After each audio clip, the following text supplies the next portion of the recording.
Hi friends, welcome back to APGH all in one YouTube channel. ఈ video T20 world cup మ్యాచ్లకు సంబంధించి match number 30 Australia versus Sri Lanka మధ్య జరిగిన అద్భుతమైన పోరాటము. ఈ మ్యాచ్ క్యాండీలోని పలికిలే స్టేడియంలో శ్రీలంక గ్రూప్ బిలో సంబంధించి మ్యాచ్ అద్భుతమైన మ్యాచ్ అయితే జరిగింది. శ్రీలంక వర్సెస్ ఆస్ట్రేలియా మ్యాచ్ అంటే సహజంగా ఎవరైనా ఆస్ట్రేలియా గెలుస్తుంది అనుకుంటారు, కానీ ఆస్ట్రేలియాని శ్రీలంక ఓడించింది. దీనికి సంబంధించి ఎలా జరిగింది మ్యాచ్ అనేది వివరము. శ్రీలంక టాస్ గెలిచి బౌలింగ్ ఎంచుకున్నారు. ఆస్ట్రేలియా బ్యాటింగ్ ఓపెనర్స్గా కెప్టెన్ మార్ష్ క్రీజ్లోకి హెడ్ ఇద్దరు కలిసి క్రీజ్లోకి రావడం జరిగింది. ముందు జరిగిన మ్యాచ్లో మార్ష్ అందుబాటులో లేడు. ఈ మ్యాచ్లో మార్ష్ అందుబాటులో రావడం జరిగింది. కొంతవరకు ఆస్ట్రేలియా ప్లేయర్స్కి సంబంధించి కొంతవరకు ఇంజురీస్ కారణంగా ముఖ్యమైన ప్లేయర్స్ కొంతమంది ఇప్పుడు కూడా ఈ మ్యాచ్లో లేరని చెప్పుకోవాలి. ఈ పరంగా అలాగే శ్రీలంకకు సంబంధించి కూడా కొంతమంది ముఖ్యమైన ప్లేయర్స్ ఆల్రౌండర్స్ లేరు. అలాగే ఈ మ్యాచ్ అయితే కొనసాగించాల్సిన అవసరం అయితే వచ్చింది. సహజంగా క్రికెట్లో ఈ గాయాలు అయితే అవుతుంటాయి కాబట్టి ఈ విధంగా బ్యాటింగ్ ఓపెనర్స్గా వచ్చి ఆస్ట్రేలియా బ్యాటింగ్ అయితే మొదలుపెట్టారు. శ్రీలంక మొదటి ఓవర్ బౌలింగ్ చెమీరా ఫాస్ట్ బౌలింగ్ చేస్తుంటారు. మొదటి ఓవర్ పూర్తయ్యేటప్పటికి 18 రన్స్ అయితే వచ్చాయి. రెండో ఓవర్ బౌలింగ్ తీక్షణ రైట్ హ్యాండ్ స్పిన్ బౌలింగ్. రెండో ఓవర్ పూర్తయ్యేటప్పటికి 25 రన్స్. మూడో over bowling Pathirana right hand fast bowler. Pathirana కాలికి గాయం కారణంగా గ్రౌండ్ బయటికి వెళ్లాల్సిన అవసరం వచ్చింది. కెప్టెన్ షనక బౌలింగ్ కంటిన్యూ చేశాడు. 3 ఓవర్లు పూర్తయ్యేటప్పటికి 32 runs. 4 over bowling Theekshana 4 over పూర్తయ్యేటప్పటికి 38 రన్స్. 5 ఓవర్ బౌలింగ్ షనక 5 ఓవర్లు పూర్తయ్యేటప్పటికి 50 రన్స్. 6 ఓవర్ బౌలింగ్ తీక్షణ 6 ఓవర్లు పూర్తయ్యేటప్పటికి 70 రన్స్. పవర్ ప్లే పూర్తయింది. Drinks break. ఈ విధంగా వికెట్ నష్టపోకుండా 6 ఓవర్లు పూర్తయ్యేటప్పటికి పవర్ ప్లే పూర్తయ్యేటప్పటికి 70 రన్స్ అయితే విజయవంతంగా ఆస్ట్రేలియా బ్యాటర్స్ చేయగలిగారని చెప్పవచ్చు. 7 over bowling Hemanth right hand spin bowler 7 ఓవర్లు పూర్తయ్యేటప్పటికి 84 రన్స్. 8 ఓవర్ బౌలింగ్ అలాగే ట్రావిస్ హెడ్ అర్ధ సెంచరీ పూర్తి చేసుకున్నారు.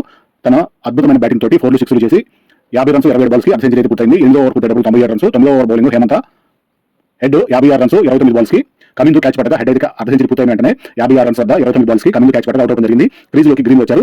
104 వద్ద మొదటి వికెట్ అయితే పడింది. 9 ఓవర్ పూర్తయ్యేటప్పటికి 105 రన్స్. ఒక వికెట్ మాత్రమే కోల్పోయింది ఆస్ట్రేలియా. 10 ఓవర్ బౌలింగ్ వెళ్ళలాగే గ్రీన్ 3 రన్స్ చేసి 7 బాల్స్ కి గ్రీన్ కూడా వెంటనే వెనుదిరగడం జరిగింది. కీపర్ సపోర్ట్ చేయగా అవుట్ గా వెనుదిరిగి వెళ్లారు. క్రీజ్ లోకి డేవిడ్ వచ్చారు. మార్ష్ తన అర్ధ సెంచరీ పూర్తి చేసుకున్నారు. ఎవరైతే ఆస్ట్రేలియా కెప్టెన్ మార్ష్ ఓపెనర్ గా వచ్చిన ఆయన 53 రన్స్ 25 బాల్స్ కి అర్ధ సెంచరీ పూర్తి చేసుకోవడం జరిగింది. 10 ఓవర్లు పూర్తయ్యేటప్పటికి 110 రన్స్ 2 వికెట్లను కోల్పోయింది ఆస్ట్రేలియా. ఇక్కడ వరకు చాలా బాగుంది అనిపించింది. సగం ఇన్నింగ్స్ పూర్తయింది. 11వ over bowling Hemanth Marsh 54 runs 27 balls కి ఎల్బీడబ్ల్యూగా అవుట్ అవడం జరిగింది. హేమంత్ బౌలింగ్ లో ఈ విధంగా ఇంగ్లీష్ క్రీజ్ లోకి వచ్చారు.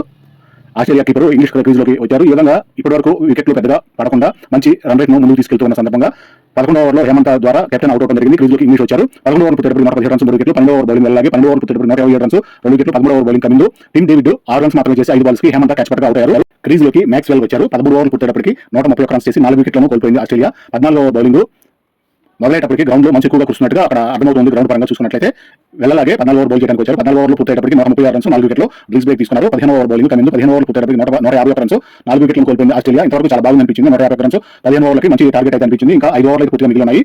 16వ ఓవర్ బౌలింగ్ చెమీరా ఫాస్ట్ బౌలింగ్ చేస్తుంటారు. ఇప్పటి వరకు స్పిన్నర్లు వేశారు. 16 ఓవర్లు పూర్తయ్యేటప్పటికి 160 రన్స్ 4 వికెట్లు. 17 ఓవర్ బౌలింగ్ హేమంత్ మ్యాక్స్వెల్ కూడా వెంటనే ఎక్కువ రన్స్ చేయకుండా 22 రన్స్ 15 బాల్స్ కి నిశాంక సూపర్ డైవ్ చేసి క్యాచ్ పట్టగా అవుట్ అయ్యారు. క్రీజ్ లోకి స్టైనిస్ వచ్చారు. 17 ఓవర్లు పూర్తయ్యేటప్పటికి 168 రన్స్ 5 వికెట్లను కోల్పోయింది ఆస్ట్రేలియా. 18 over bowling Chameera Inglis 27 runs చేసి 22 బాల్స్ కి వెళ్ళలాగే క్యాచ్ పట్టగా అవుట్ అయ్యారు. ఈ విధంగా ఆస్ట్రేలియా బ్యాటింగ్ పరంగా రన్ రేట్ పరంగా తగ్గకుండా చూసుకున్నా కూడా వికెట్ అయితే చేసుకుంటూనే ఉన్నారు. తర్వాత ఇంగ్లీష్ వికెట్ కూడా నష్టపోవడం జరిగింది. క్రీజ్ లోకి కాన్లీ వచ్చారు. 18 ఓవర్ పూర్తయ్యేటప్పటికి 175 రన్స్ 6 వికెట్లు. 19 ఓవర్ బౌలింగ్ తీక్షణ కాన్లీ 3 రన్స్ మాత్రమే చేసి 4 బాల్స్ కి పెరేరా క్యాచ్ పట్టగా అవుట్ అయ్యారు. క్రీజ్ లోకి బార్లెట్ వచ్చారు. 19 ఓవర్ పూర్తయ్యేటప్పటికి 177 రన్స్ చేసి 7 వికెట్లను కోల్పోయింది ఆస్ట్రేలియా. రన్ రేట్ అయితే బాగానే వస్తుంది, వికెట్లను అయితే కోల్పోవడం జరిగింది. ఈ విధంగా 20 ఓవర్ బౌలింగ్ చెమీరా స్టైనిస్ కూడా 4 రన్స్ మాత్రమే చేసి 6 బాల్స్ కి తీక్షణ క్యాచ్ పట్టగా అవుట్ అయ్యారు. క్రీజ్ లోకి చివరి 3 బాల్స్ మిగిలి ఉండగా బార్లెట్ రన్ అవుట్ అవడం జరిగింది. ఆఖరి బాల్ రన్ అవుట్ ద్వారా జాంపా కూడా అవుట్ అవడం జరిగింది. ఆఖరి వికెట్ క్రీజ్ లోకి వచ్చిన జాంపా కూడా అవుట్ అవడం జరిగింది. ఈ విధంగా 20 ఓవర్లో ముగిసేటప్పటికి 181 రన్స్ చేసి 10 వికెట్లు మొత్తం ఆల్ అవుట్ అవడం జరిగింది. మార్ష్ హెడ్ మాత్రం 50 రన్స్ తన అర్ధ సెంచరీ అయితే పూర్తి చేసుకున్నారు. చాలా బాగుంది అనిపించింది.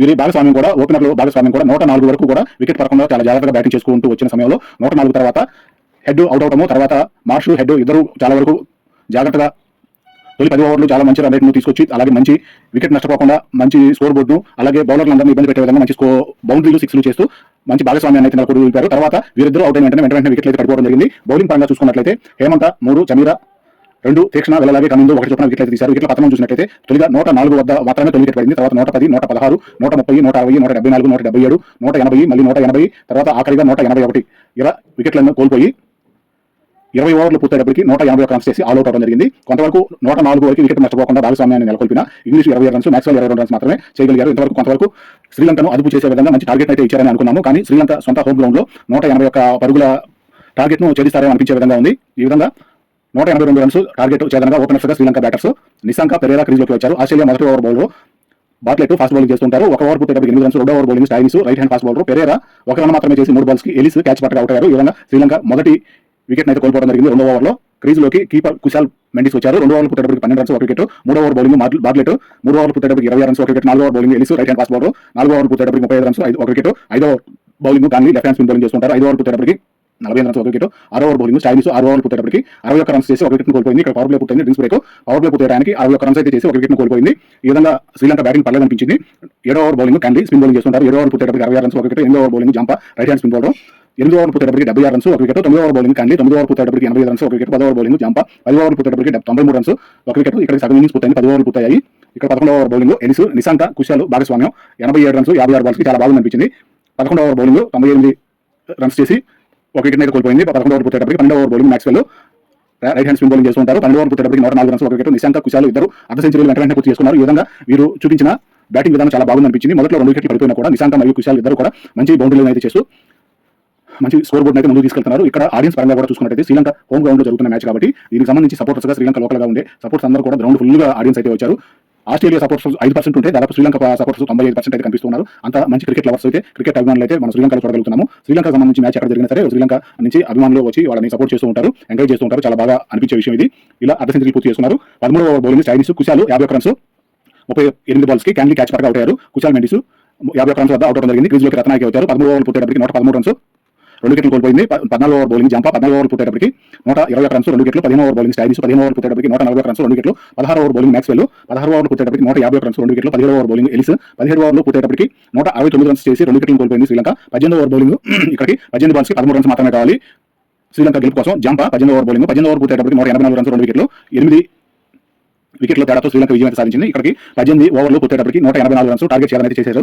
181 మాత్రమే టార్గెట్ చేయడానికి 182 చేయాల్సి ఉండగా ఆఖరి బాల్ బౌండరీ రావడంతో టార్గెట్ అయితే ఛేదించడం జరిగింది. 184 రన్స్ అయితే చేశారు. ఈ విధంగా 8 వికెట్ల తేడాతో శ్రీలంక 2 వికెట్లను మాత్రమే నష్టపోయి అద్భుతంగా విజయాన్ని అయితే అందుకున్నారు. ఆస్ట్రేలియా బౌలర్ని ధీటుగా ఎదుర్కొన్నారని చెప్పుకోవాలి. ఈ విషయం పరంగా నిశాంక ఓపెనర్స్ గా వచ్చిన నిశాంక సెంచరీ కూడా పూర్తి చేసుకోగలిగారు.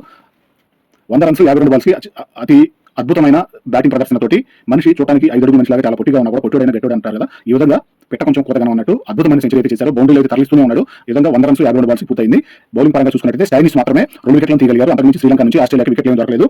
సూపర్ 8 కి క్వాలిఫై అయిపోయారు శ్రీలంక. ఈ విధంగా player of the match Nissanka century చేసిన విధంగా నాట్అవుట్ గా నిలవడం వల్ల player of the match award నిశాంకకి లభించడం జరిగింది. ఈ విధంగా ఆస్ట్రేలియా ముందు జరిగిన జింబాబ్వే మీద కూడా ఓడిపోవడం జరిగింది. అలాగే ఇప్పుడు శ్రీలంక మీద కూడా ఓడిపోవడంతో వీరికి సూపర్ 8 కి చేరుకునే ఆశలు అయితే పూర్తిగా సన్నగిలాయని చెప్పవచ్చు. శ్రీలంక డైరెక్ట్ గా పాయింట్ల పట్టికలో మొదటి స్థానంలో ఉంది. అలాగే జింబాబ్వే కూడా పాయింట్ల పట్టికలో అవకాశం అయితే 2వ స్థానంలో అవకాశం అయితే కలిగేలా అనిపిస్తుంది.